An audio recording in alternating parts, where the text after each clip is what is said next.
మహానేత వైఎస్ రాజశేఖర రెడ్డి గారి 77వ జయంతి సందర్భంగా ఇక్కడికి ఇచ్చేసినటువంటి ప్రతి ఒక్కరికి పేరు పేరున నేను ధన్యవాదాలు తెలియజేసుకుంటూ, అదేవిధంగా మీడియా సోదరులందరికీ కూడా ప్రత్యేకంగా ధన్యవాదాలు తెలియజేస్తున్నా.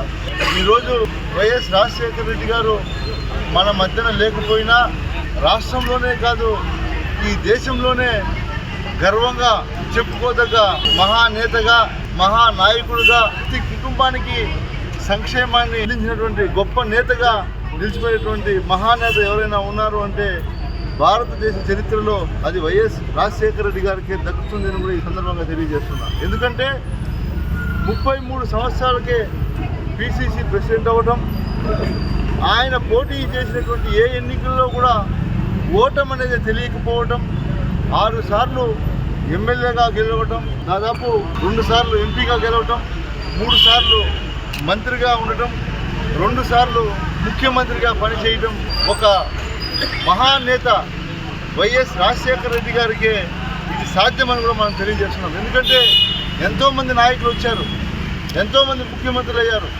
ఆ ముఖ్యమంత్రులు అందరూ కూడా ఈరోజు ప్రజలకు మర్చిపోయినటువంటి సంఘటన మనం చూస్తున్నాం. కానీ రాజశేఖర రెడ్డి గారు 2 సార్లు ముఖ్యమంత్రి అయితే ఈరోజు ప్రతి ఇంట్లో దేవుడి పటం పక్కన రాజశేఖర రెడ్డి గారి పటం పెట్టుకోవడం ఈ ఆంధ్ర రాష్ట్రంలో మనం చూస్తున్నాం.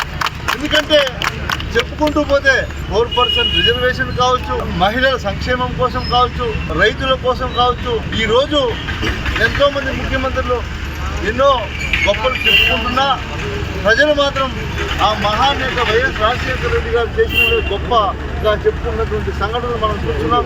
కాబట్టి ఆ మహానేత మన ముందర లేకపోయినా ప్రతిసారి మనం ఆయన జన్మదినాన్ని గొప్పగా జరుపుకోవడం, మానవాయితీగా పెట్టుకోవడం చాలా గర్వంగా ఉంది కూడా తెలియజేస్తూ, అదేవిధంగా ఆయన బాటలోనే ఆయన తనయుడు ఈరోజు ఆంధ్రప్రదేశ్ మాజీ ముఖ్యమంత్రిగా ఉన్నటువంటి జగన్మోహన్ రెడ్డి గారు మనం చూసాం.